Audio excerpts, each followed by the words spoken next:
Fringe Radio, your trusted source for the paranormal, conspiracy theory, and true crime.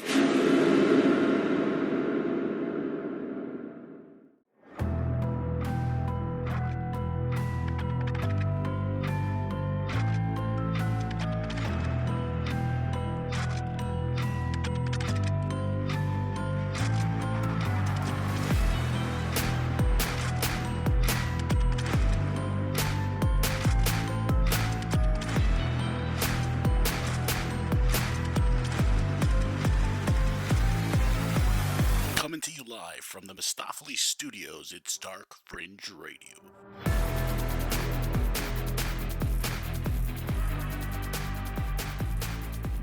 Good evening, Dark Fringe Radio listeners. Tonight we have a very exciting episode here at Dark Fringe Radio. We have a conversation with paranormal investigator and author Mr. Keith Evans, with a bachelor's in science and chemistry from the University of Central Florida.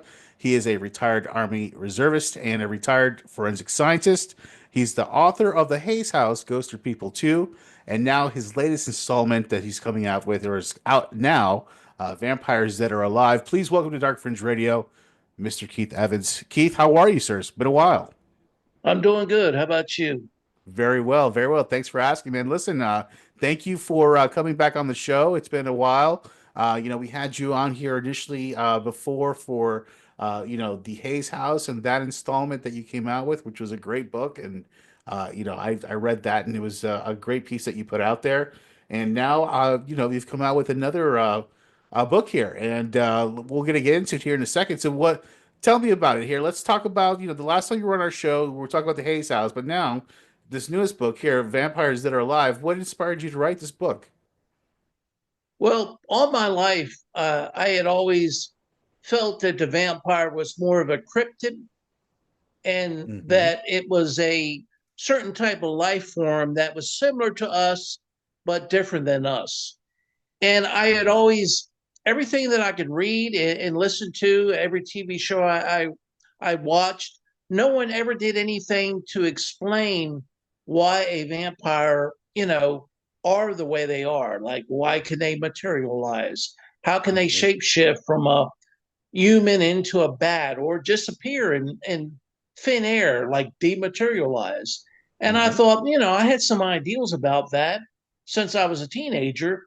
And I thought, why don't I just put that into a book? Because I don't think there's any content like that out there. So I thought it'd be good to do a comparative and contrast, like what actual characteristics of a vampire are more like a living person versus what characteristics of a vampire are like a dead person. And, we only know life on Earth. There might be life forms out there in the rest of the universe that are more like a vampire than like us. And being like a vampire, has its legitimate advantages.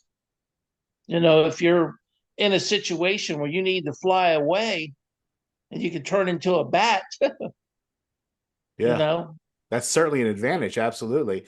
And it's interesting that you put it in that context where, you're saying that it's more of a cryptid than anything else. And, I kind of agree with you in that terms, because in a lot of times, think about what, all the characteristics of a vampire has the characteristics of an animal type thing, but with just extra sensory or extra supernatural abilities as well. But in the cryptid sense, yeah, because, think about it. It's probably the oldest cryptid ever, right? If you were really to think about it.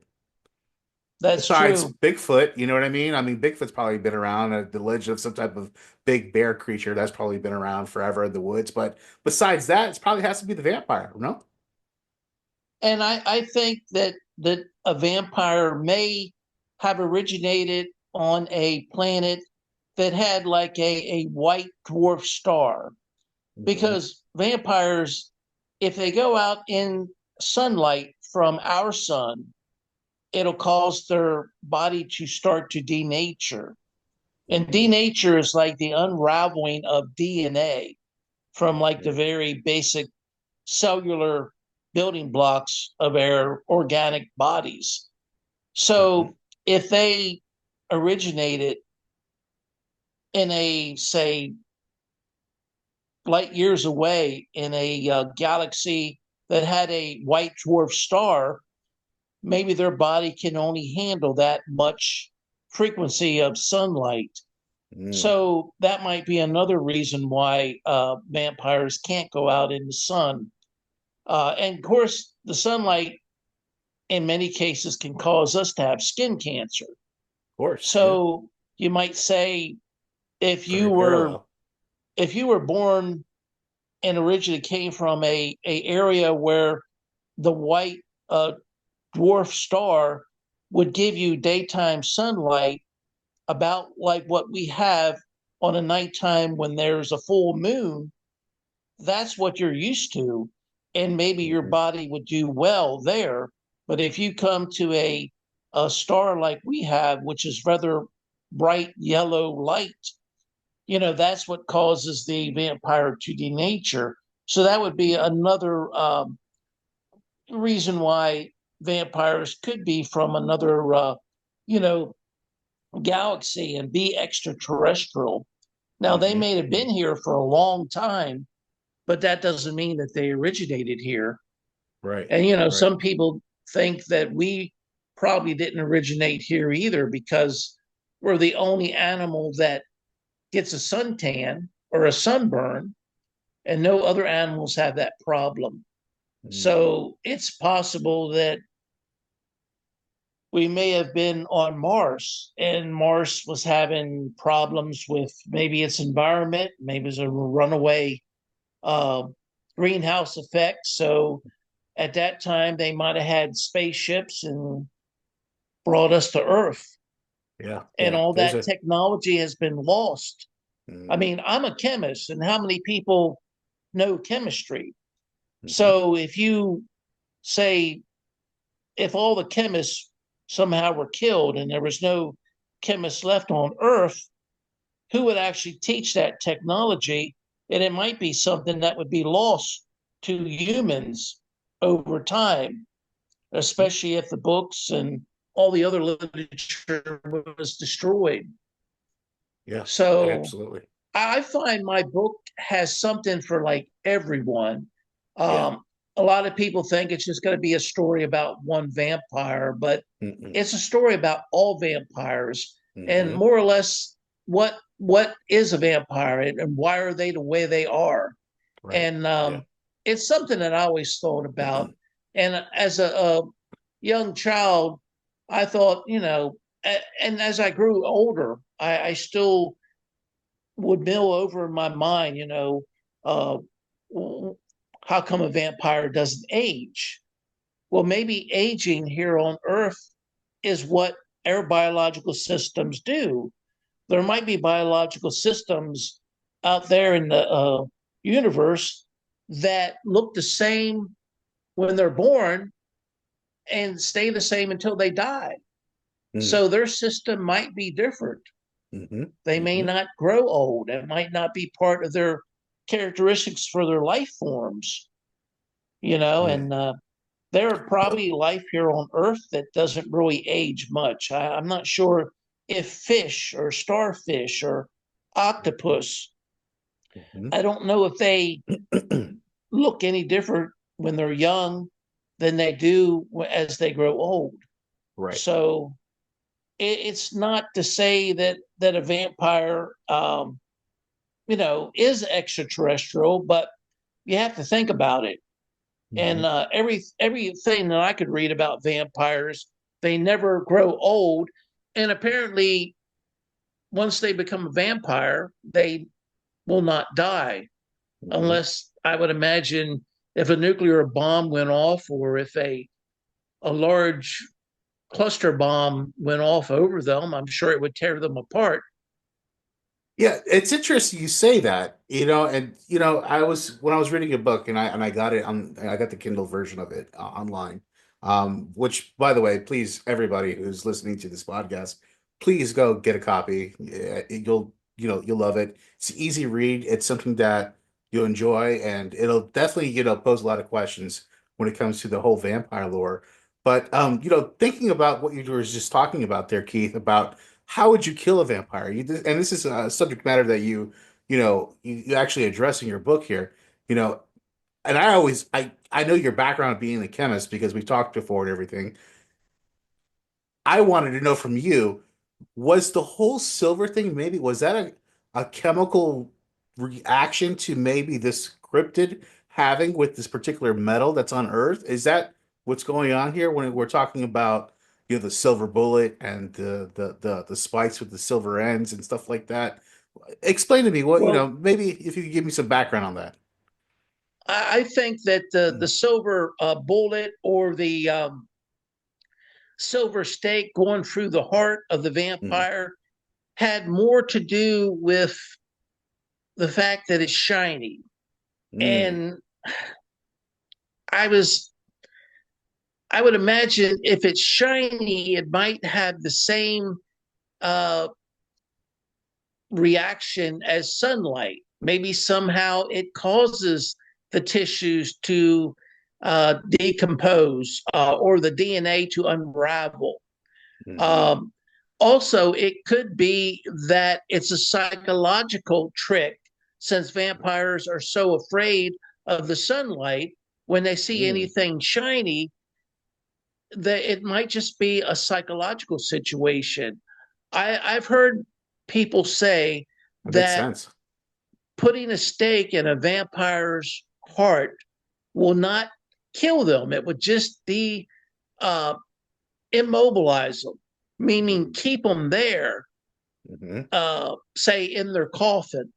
But if someone comes along and removes the stake, Yeah, then all they bets are can off. be reanimated. I'm Right. not sure if I mentioned that part in my book, but that is something that I should have put in if I did not. Um, but anyway, so I'm not sure if the silver stake kills them or just immobilizes them. Gotcha. In some instances, I guess if the silver does denature the heart, maybe Hmm. that will be the end of them. But that was Hmm. the only logical scenario that I could come up with. Hmm. Since the sunlight causes their DNA to denature, unravel, that must be very painful. Well, of Um, course. Yeah. I would imagine anything shiny like silver or even shiny gold might have the same effect. Same effect. So Right. that's the only thing I could think of as far as shooting them with a silver bullet or Yeah. stabbing them in the heart with a silver stake. Interesting. Yeah, another thing I wanted to ask you, Keith, you talked about, vampires being an extraterrestrial, being from out of this world. Going by that theory, if they've come to this earth thousands of years ago, per se, let's say, right? Because there have been accounts for a very long time of these types of, uh, you know, types of creatures on Earth. Um, do you think that they may have been able to maybe mix their DNA with ours as well throughout the years and maybe have hybridated themselves in a way? Well, it's a possibility. I would Hmm. not rule that out. Hmm. But I actually feel that every human being, under the right circumstances, may have the ability to regenerate themselves if they go into like a deep coma. You know how some medical conditions, the doctor will put a person in a deep coma, especially if they have a brain injury. Hmm. Well, today, if we die, they use embalming fluid. And I Hmm. don't think anyone could come back as a vampire if they have the embalming fluid, because I think it's too corrosive, even for a Hmm. vampire.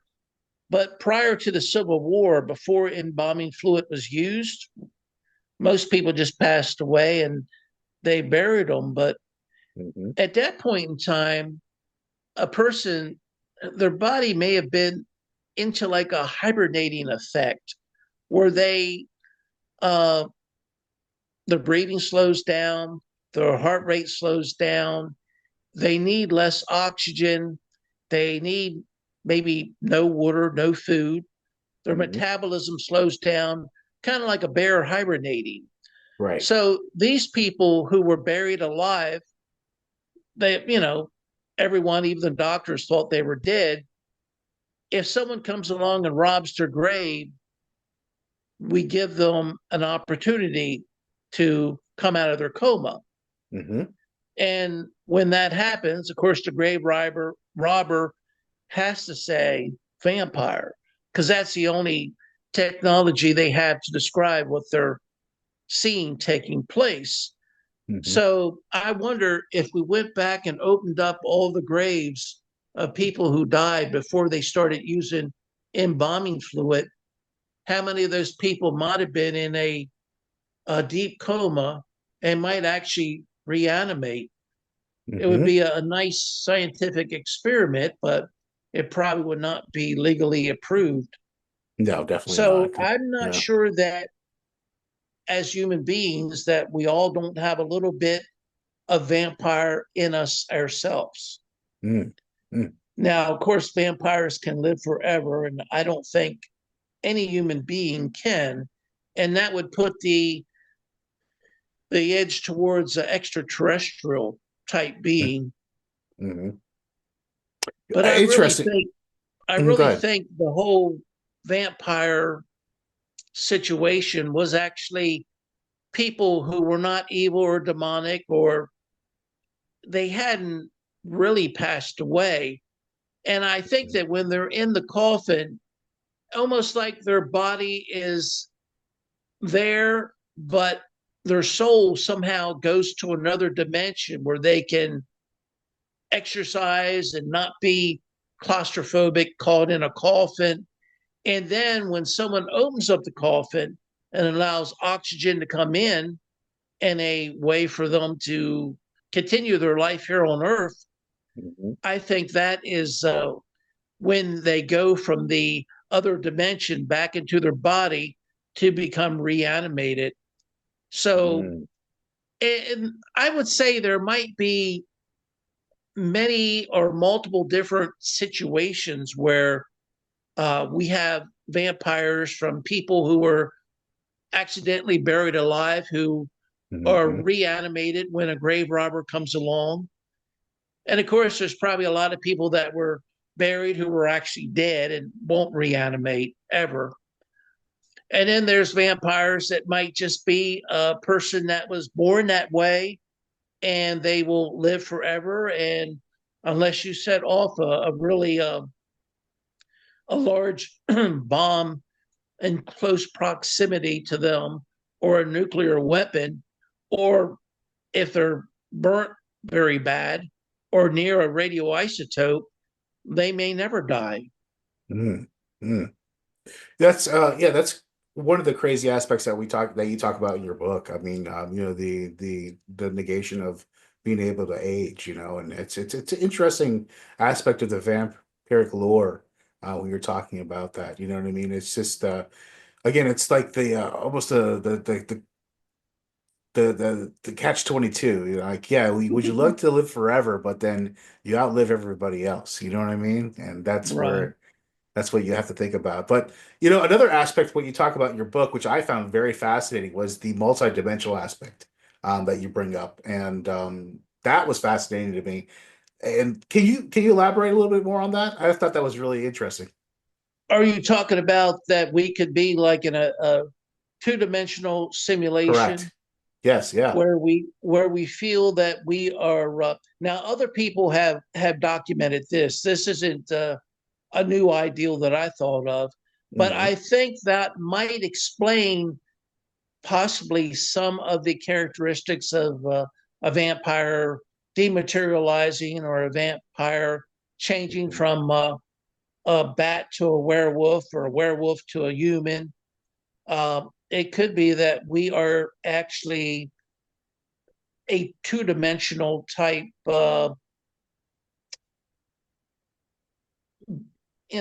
beings that Being right. actually think we're in a three-dimensional world when we're not.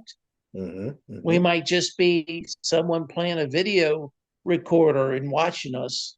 Well, Carl And Sagan says that we live in a three-dimensional world and we can only see in two dimensions. I mean, he said that himself. right. Yeah, that's But interesting. there's a possibility that our consciousness is just programmed, and that what we see, think, feel as three dimensional might actually really be two dimensional. And Mhm. that's the reason why possibly that we can see ghosts. I Yep. remember um, a situation that I put in the book where I was at the 1880 Victorian Yeah, I for was two just about to months. get ready to And ask you about that. Yeah, yeah. did you want to ask me your question and then I'll carry on? No, no, that's the one. I mean, yeah, I mean that's the part of the book where it took a turn where I was like, whoa, okay. I'm like, okay, now I see why he's talking about this, and it makes all the sense. It kind of ties everything together. So yeah, go ahead, please. Tell me about that Well, experience. the there was a young lady and she blended in with the family. And the only thing I noticed about her when they would I was pretty much stuck at the house. I was doing paranormal research. When everyone Mhm. left, then I had a quiet time to do the stairwell. And the stairwell was a three story townhouse type Victorian that was built in 1883, but they Mhm. named it the 1880 Victorian.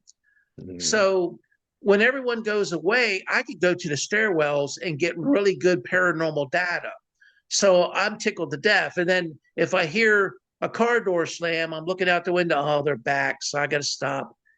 But this young lady would always get out of their van and she would be the last one in the door.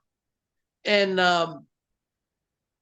the family, he would always introduce everyone to me and he would never Mhm. introduce her. And I thought, well, that's strange. It's kind of And rude, yeah. and this gentleman was very polite. Being the fact Mhm. that he allowed me to do 2 months worth of paranormal research, that doesn't happen too often. Maybe at the Hayes house was Right. another location where I did long periods of paranormal research. But and this young lady in Florida, it's very hard for anyone to stay really, really white. Everyone gets Mhm. either red or brown. Red or brown. So this young Yep. lady had very pale skin and she had dark curly hair, kind of like, how Shirley Temple had big curls. Yeah, of And that course. kind of went out with the 50s, at Yeah. least I think. Hmm. I was born in 1958, but it seemed like any program about the 50s, young ladies had that big curly hair. Yep. So, Annie. anyway, Yeah, her, Annie. Yeah. Yep. that's the way this young lady looked. And at one point, they were out on the porch sitting. And I asked the young lady, I looked right at her. She always seemed to giggle like at least a teenage girl would. Just giggled Mhm. a lot, like she thought everything was funny. The rest of the family was very professional and very, I guess you could say, somber. And she Mhm. was always just kind of like giggling to the point where she'd cover her mouth and giggle. And she was so different than the rest of the family. And I just looked at her and I asked her, I said, "Are you still in school?" And when I did that, uh, who I thought was her father answered me. And he said, "No, I've graduated." And I thought, well, that's strange. So then I kind of got quiet and he had invited me to sit down. And his sister there was four rocking chairs on the front porch, the first floor front porch of the 1880 Victorian. There's also a second story front Mhm. porch. Mhm. And there was no chair, there was no room for me to sit down. And I didn't want the young lady to have to get up. So I told him, no, I was just going to go on inside. And she actually got up and, you know, but I still went inside. Mhm. And I thought, it was kind of strange. He had asked me to sit down while she was sitting there. And I went on inside and he had told me he had a daughter. So I thought that was his daughter. Mhm. So later on, before They came down maybe 2 or 3 times during the 2 month period that I was there. And I'm pretty sure it was the last time that he came down before I left. He brought his daughter, and his daughter was probably in her 20s. And she was just So like the rest of the older. family. Yeah. Very, very calm, very professional. Reserved. Right. Yeah. And I looked at him, I said, you have two daughters. I thought you only had one. And he said, why would you say that? And I said, well, the young lady that was with you the other 2 times. Mm-hmm. And he said, there was no young lady with me. Oh And I boy. thought, oh. And, Mm-hmm. I'm, as a paranormal researcher, I'm always worried someone's going to play a prank or something like that. So I just kind of got quiet. I mean, he's nice. He's let me do the paranormal research. If it is a prank, I can just not mention it if I write a book about the incident, which Mm-hmm. I'm still thinking about writing a book about the 1880 Victorian. I think you There was should. a Yeah. lot of good paranormal there. I just haven't done it yet. I need to go back. I want to see if this young lady appears anymore. And Mm-hmm. if she Yeah. does, I'd really like to communicate with her and see, you know, what she is. And I think that would make a very interesting book. But I've had a Mm-hmm. lot of problems with my blood pressure, like roller coastering up and down, up and down. So I haven't been doing too much traveling lately. But that's something I would like to do. Yeah. Yeah, that's interesting. Excuse me. That you had that whole scenario happened, and then I know how you felt. I know how you must have felt being a paranormal investigator, and then finding out after the fact, like, damn, that was an actual ghost that I was interacting with. And I I know didn't you, even know it. and you didn't even know it, which was the craziest part of it, right? And And that's like that's the it's damn of it very all, right? humbling. It's very humbling because most paranormal researchers, we get to a point where we think we've seen it all, we think we know it all, and we'll Right. never see it all, and we will never know it all. No, definitely not. Definitely not. And it's really interesting that you had this experience, and you said you've never seen her again since then, correct? No, not since I left the Hmm. 1880 Victorian. But I don't know if I put this in the book, but there was a house in Apalachicola that I wanted to do paranormal research at. And the house at one time was owned by a um, a writer. I don't know if she wrote any books, but she used to write for the different magazines during her day, and her Okay. name was Margaret Key. I don't know if I put it in the book or not, but I I had seen a couple photos of Margaret Key, and Hmm. possibly it could have been Margaret Key, but look the way she looked when she was young. Mm. Because Margaret Key was a very thin, petite person, where I'm Hmm. kind of like short and broad. I mean, I'm as broad as I am tall. And this young lady was very petite, little Petite, arms, thin. little legs.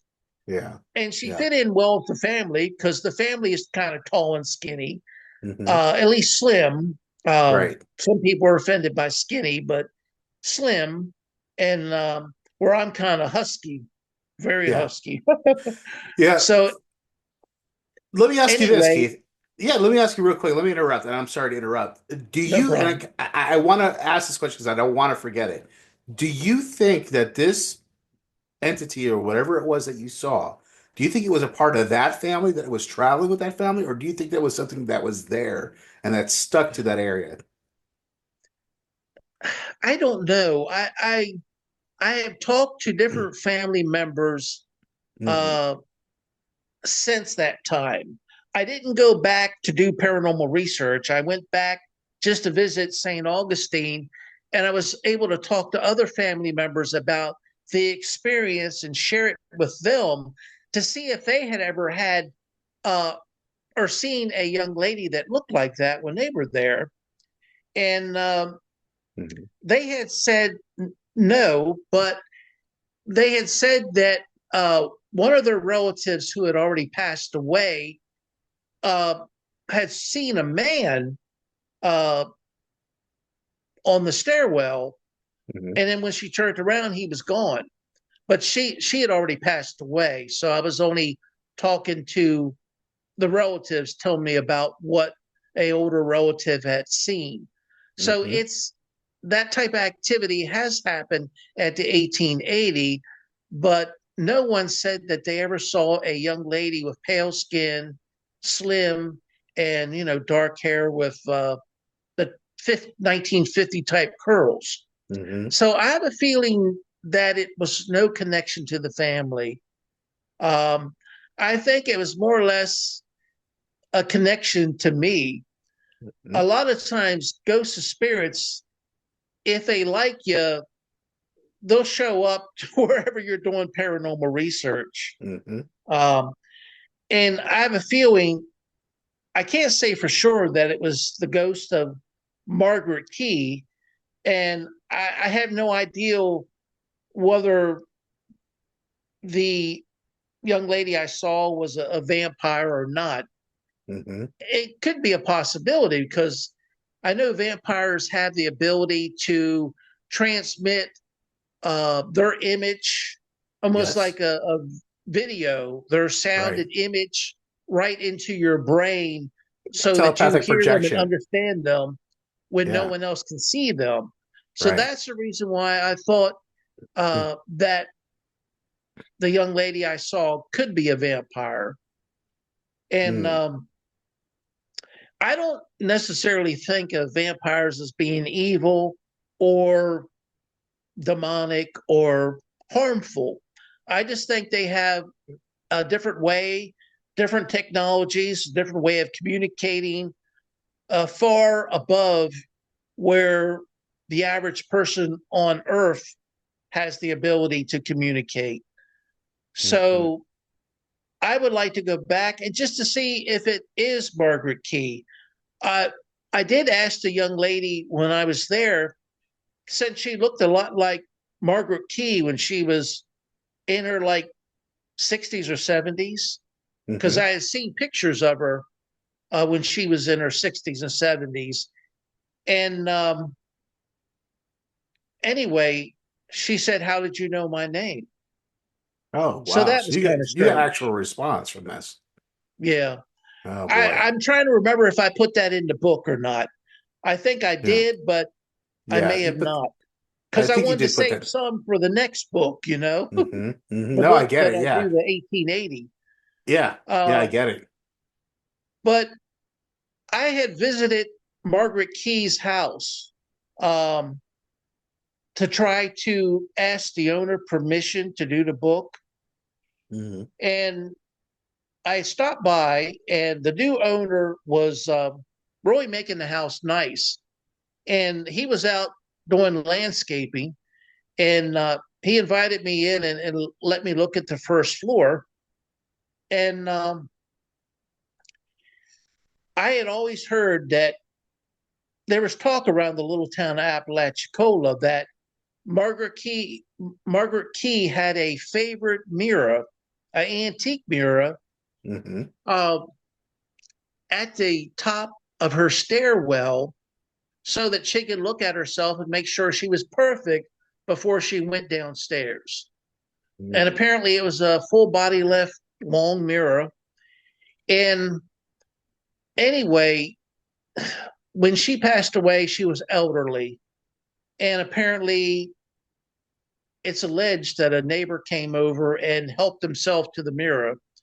Oh, wow. And anyway, that time that I went there and went in the house, and the new owner allowed me to, see the walkway and the kitchen and the living room and the dining room and then the stairwell that went upstairs. When I at that point in time, I was still working for the Laboratory of Scientific Services in Houston.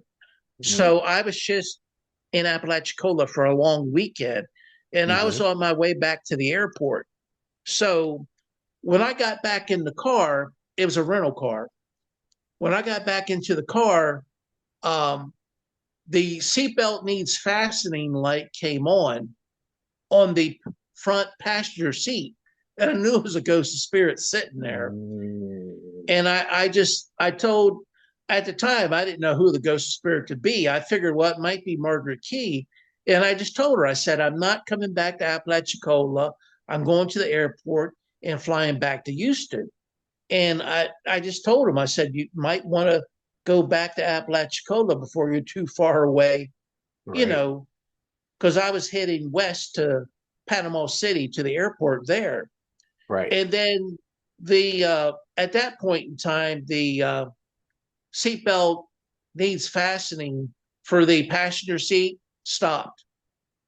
But that was it. when I got home that night, I had a dream about Margaret Key. Now, she was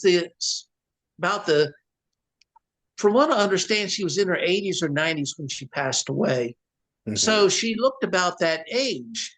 And in my dream, it was almost like I was trying to buy a house, and I was with a realtor agent, and they were showing me this old house. And I was just kind of bored with what the realtor agent was saying. I just wanted to look around at the house. I love old houses anyway. So I turned around and looked outside the bedroom window, and I heard a lady crying. So I walked over towards the stairwell, and the lady was walking up the stairs, I think was Margaret Key. And when she come to the top of the stairs, she turned and looked at the full mirror, type of mirror where you can see from below your knees up to your head. Right. And she was looking at that mirror. And when she looked at that mirror, I just put my arms around her and hugged her because she was crying. I mean, I felt sorry for her. And that's where the dream pretty much ended that way. And that was why I was asking everyone about the mirror. I wanted to know, did she have a mirror in her house? And that's how I found out about she did. And it was a mirror that she loved and cherished. I guess it was antique and probably had kind of neat wood around it, like a frame. And I actually was able to speak to the gentleman who took the mirror. And I was very professional and very nice. And I told him, you actually got to talk to the person who took the mirror. Yes. I went to his place of business. Okay. It was like a store, without giving any more detail, but I get it. Yeah, that's fine. And I told him, I told him that I was a paranormal researcher, and that I asked him, I said, would you please put the mirror back? And I said, Margaret Key would be very appreciative if you would put the mirror back. And he kind of got hostile. How'd you know about the mirror? And of course, I didn't tell him. I didn't tell him about the dream. But so the dream. That confirmed it at that point, I'm sure, for you, right? What's that now? I'm sure that confirmed it for you at that point when he got hostile towards you, right? Yes. You're like, okay, I'm on to something here. It proved to me that ghosts can communicate to you in their dreams. And it proves to me that ghost spirits still love the same things they loved when they were alive. And it also shows that she's probably still at that house. That's the reason why that time, this was back before I retired, prior to, I retired in 2016. So she was riding along with me to the airport. Well, at least 5 miles out of town, she went back because the little warning light that said the passenger side seatbelt needs to be buckled stopped blinking and alarming. But that just shows you that, when you find stuff out that has that you know could know any other way. And then you Right. start asking questions, and you find out. I was talking to a young lady in a restaurant. She was a waitress, and I was asking her, "Have you ever been in the Key House, Margaret Key House?" She said, "Yes, I used to do housekeeping there." And I Wow. said, "That's when I found out, is there a mirror at the top of the stairs?" And she Hmm. said, "Well, there is a mirror on the second floor," but she said she wouldn't really say it was at the top of the stairs, but it was near the stairway. So, Hmm. in many ways, the dream wasn't exact, but it was close enough to get the message across.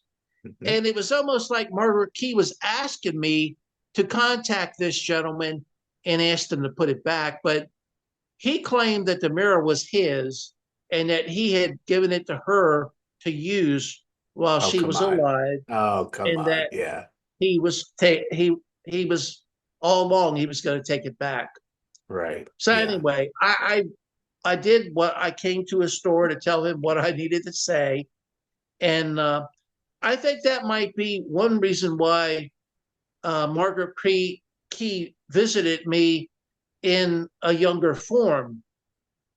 And there might be something about the house, the 1880 Victorian. For instance, Margaret Key might have visited uh, St. Augustine when she was alive, Oh, and she sure. might Yeah. have actually stayed at the 1880 Victorian. Hmm. Because the history of it, the owners had given me information on the history of the house, and it has been used off and on as guest housing because Hmm. St. Augustine has been a big tourist attraction even back in the It's the 1800s. oldest city in the United States. People don't Yes, realize that. Yeah. Yeah. yes. Yeah. So I would really love to go back.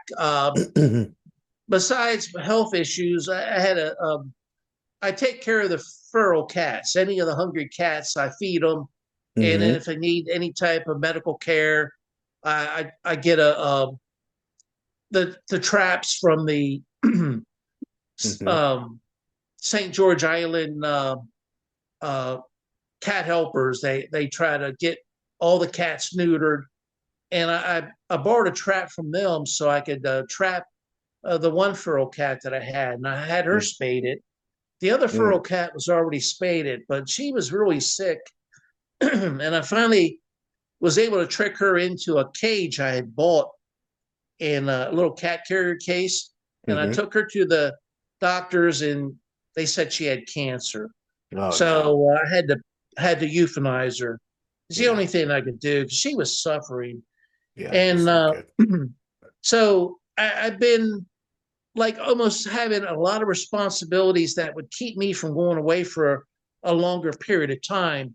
Hmm. So I'm hoping to free up time to go back to the 1880 Victorian, maybe in December.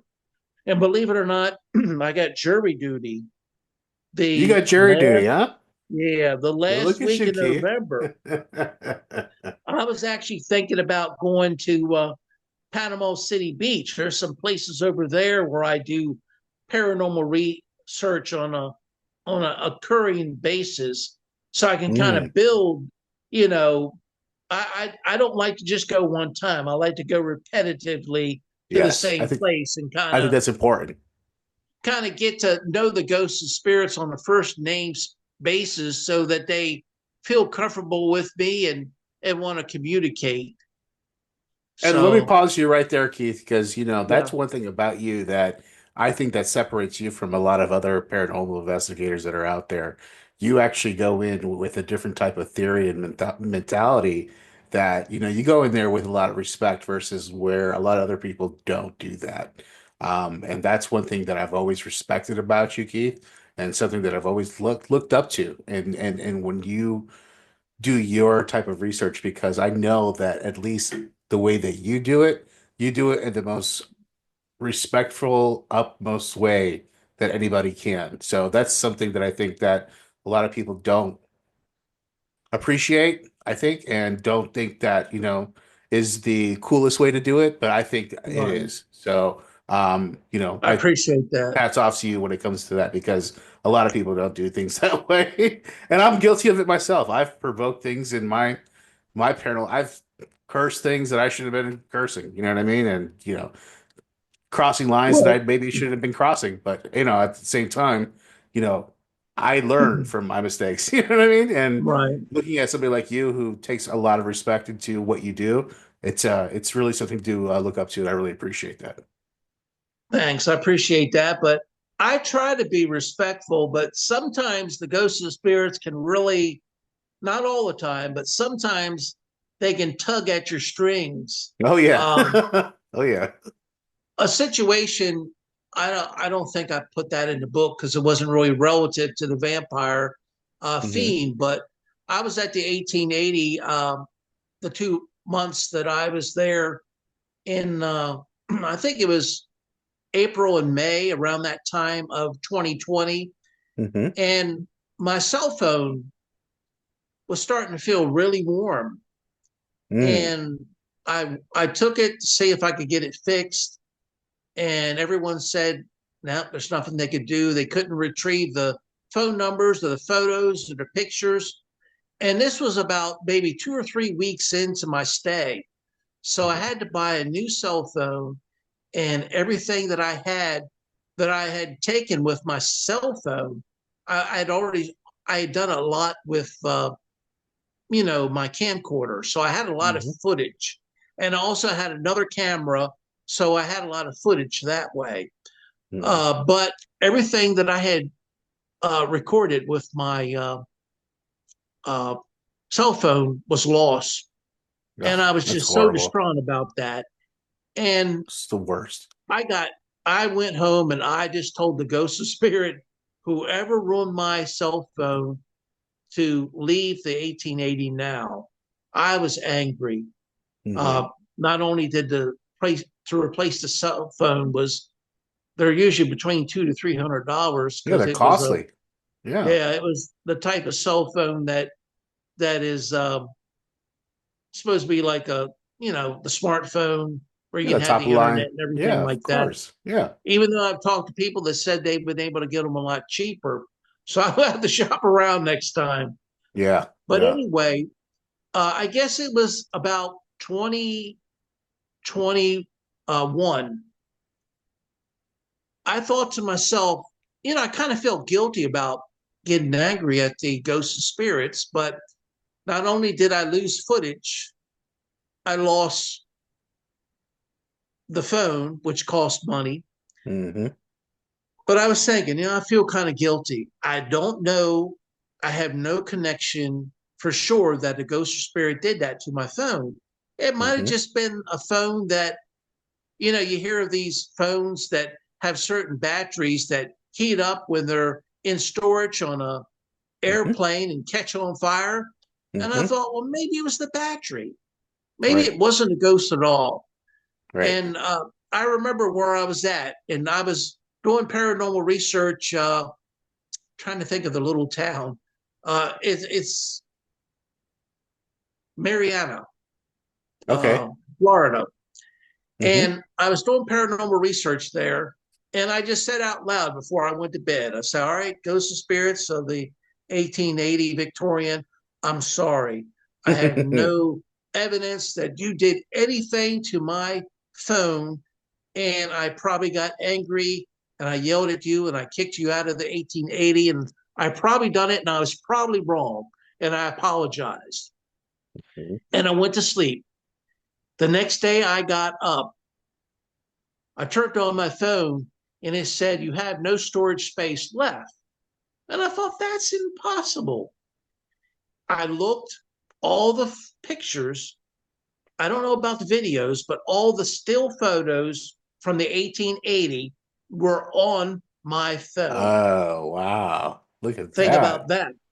And this Whoa. is not something that you can put, uh, it's not something someone can see during paranormal research. Hmm. But Hmm. how does that happen? That maybe a year or so later, as soon as you apologize, all the Hmm. photos that I had went to at least 2 or 3 people around St. Augustine trying to get them to be able to take the photos off the phone that Hmm. got too hot to touch, and it would Right. not function anymore. It was just a black screen. And they said they couldn't do anything, that the photos were lost. Whatever I had on there could not be retrieved. But Hmm. as soon as I apologized, they were on the next phone that I had purchased, the new phone Hmm. that I had bought when I was in St. Augustine. So there's no way of explaining that. No, there isn't, Like, and it's amazing how when I've seen it, you've seen it, like you just talked about it, and when they actually get into the devices and they're able to manipulate things in the yes, devices, whether it be depleting the battery completely when you knew that you had a full battery in the camera, yes. that came right from the packaging that you opened up yourself, and next thing you know, it's dead. Um, just images or videos just freezing. I've had that before. That's happened to me plenty of times for some reason, where the video just freeze all of a sudden, and then you're supposedly trying to capture something, and it's not there because it's frozen. Um, Almost as if they don't want you to see it. right, right, yeah, it's kind of weird in that way. Yeah. Do you think that manipulation can go even further than devices? Did you ever think about that? I think so. I Yeah. think, for instance, when I was doing paranormal research at the Hayes House, Hmm. I became very protective of the Hayes House. I mean, I didn't want anyone to harm it or scratch the floor, and I almost felt like I was feeling the same emotions that um, um, trying to think You're of her name. you're an empath first off, so that's Yes, what when you go into a place like that and the ghosts feel that way, especially about a place like that that they feel a very strong connection to. Of course, but that's the same way you're gonna.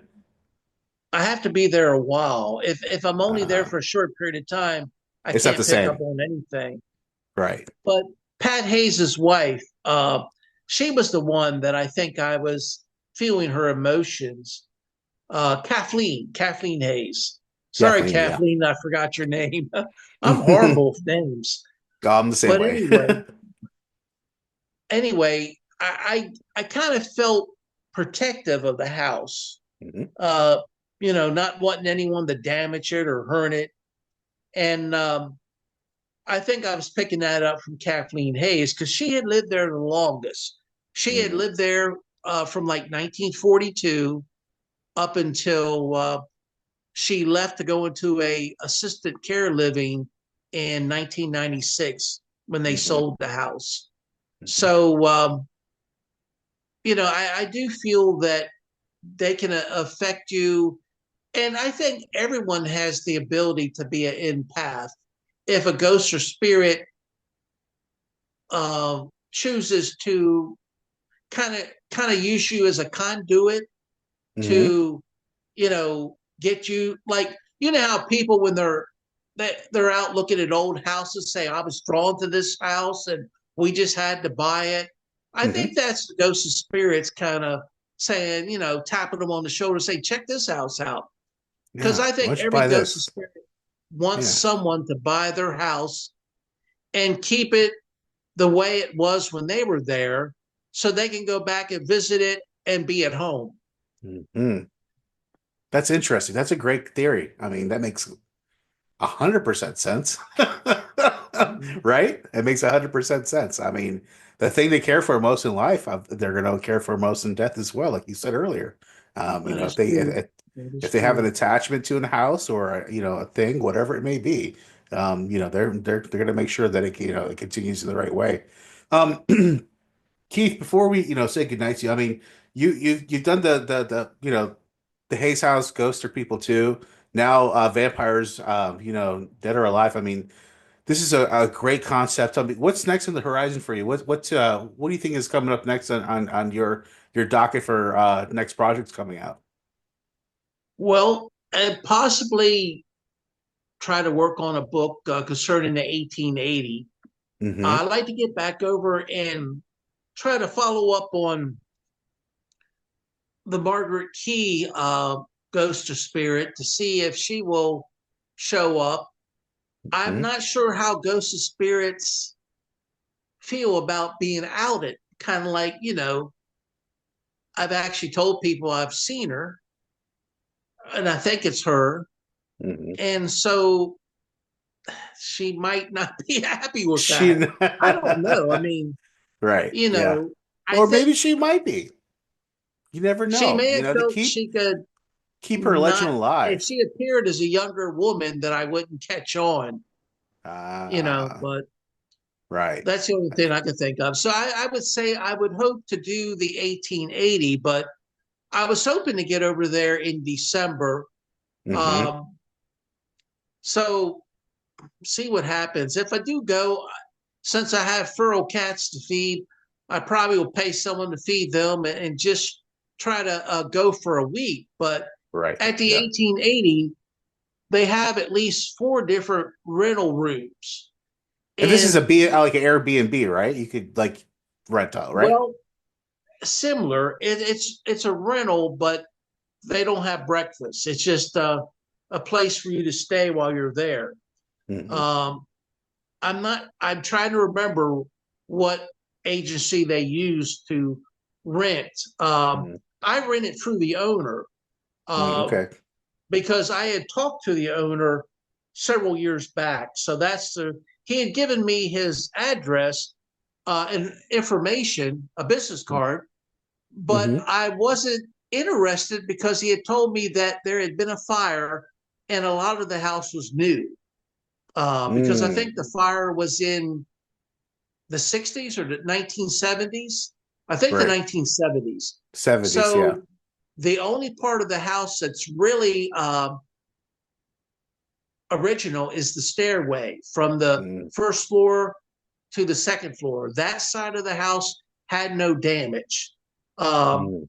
so the front and back rooms of the first, second, and third floor possibly had damage. At Mm. least, definitely the second and uh, first floors. The third floor might actually be totally original. So, Mm. but anyway, Interesting.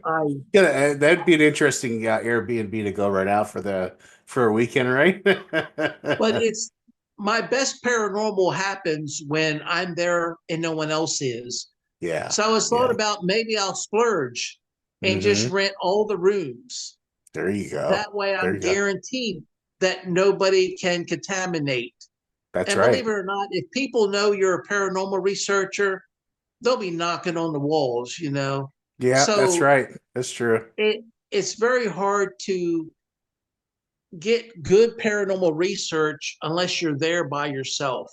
And Mm-hmm. I was lucky in the 2020 because that was during the lockdown for COVID. COVID. Yep. So there wasn't that many people there.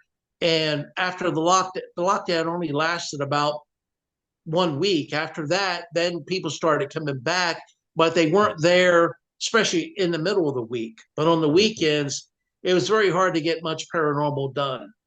I'm sure. So, Yeah. Yeah. but if anyone's interested in checking out my book, Yeah. Please both tell the everybody where they can get it. both the Hayes House Ghost or People 2 and the new book Vampires Dead or Alive are paperback is available on Amazon and Hmm. also just about any place online where good books are sold. Hmm. And the both books are ebooks on Kindle. Yep. So check it out. That's where I got mine. Yeah, and great read, quick read, but good, and you'll definitely enjoy it. Please check it out. Anywhere where books are sold, check it out. Vampires Dead or Alive. Keith, listen, you've knocked it out of the park again. Thanks so much for coming on Dark Fringe Radio and talking about your book. Thank you so much. Thank you for having me. Of course. Keith, thanks so much. We'll have you back on in the future, of course, because I'm sure you're going to have more for us in the future. So, again, thank you, Keith, for coming on Dark Fringe Radio. And we thank you guys for joining us in another adventure and episode of Dark Fringe Radio. We'll see you guys again next week. Thanks.